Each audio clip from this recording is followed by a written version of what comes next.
JG યુનિવર્સિટીના pre Uttarayan celebration પતંગોત્સવ 2.0માં 5000થી વધારે વિદ્યાર્થીઓએ લીધો ભાગ.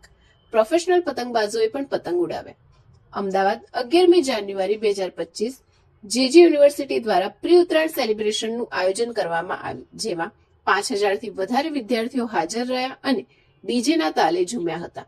આ ઇવેન્ટમાં પ્રોફેશનલ કાઇટર્સ ઉપસ્થિત રહ્યા હતા અને વિદ્યાર્થીઓની સાથે પ્રોફેશનલ કાઇટ ઉડાવી હતી. જેજી યુનિવર્સિટીની ઇવેન્ટ કમિટી દ્વારા આયોજિત આ ઉજવણીનો ઉદ્દેશ્ય ઉત્તરાયણની ભાવનાને અપનાવવાનો અને વિદ્યાર્થીઓને સાંસ્કૃતિક ઉત્સવોમાં સામેલ થવા માટેનું પ્લેટફોર્મ પૂરું પાડવાનો હતો.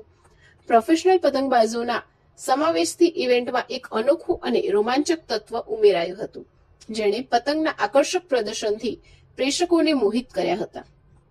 ઇવેન્ટની ખાસિયત એ હતી કે ડાયનેમિક ડીજે સેટ, ઉત્સાહપૂર્ણ નૃત્ય પ્રદર્શન સાથે ઉત્સવના વાતાવરણમાં વધારો કર્યો હતો.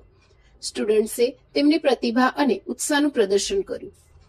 જેજી યુનિવર્સિટીના ડિરેક્ટર જનરલ અને પ્રોવોસ્ટ ડોક્ટર અચ્યુત દાણીએ જણાવ્યું કે આ પ્રકારના ઇવેન્ટ આયોજિત કરવાનો મુખ્ય ઉદ્દેશ્ય વિદ્યાર્થીઓમાં કોમ્યુનિકેશન વધે અને સાથે સાથે નેટવર્કિંગ થઈ શકે તે છે. આ ઇવેન્ટમાં વિદ્યાર્થીઓએ જુદી જુદી પ્રકારના પતંગ ચગાવી અને ડીજેના તાળે ડાન્સ કરીને ખૂબ જ મજા માણી હતી. આ ઇવેન્ટમાં વિદ્યાર્થીઓની સાથે અધ્યાપકો અને સ્ટાફ પણ જોડાયા હતા.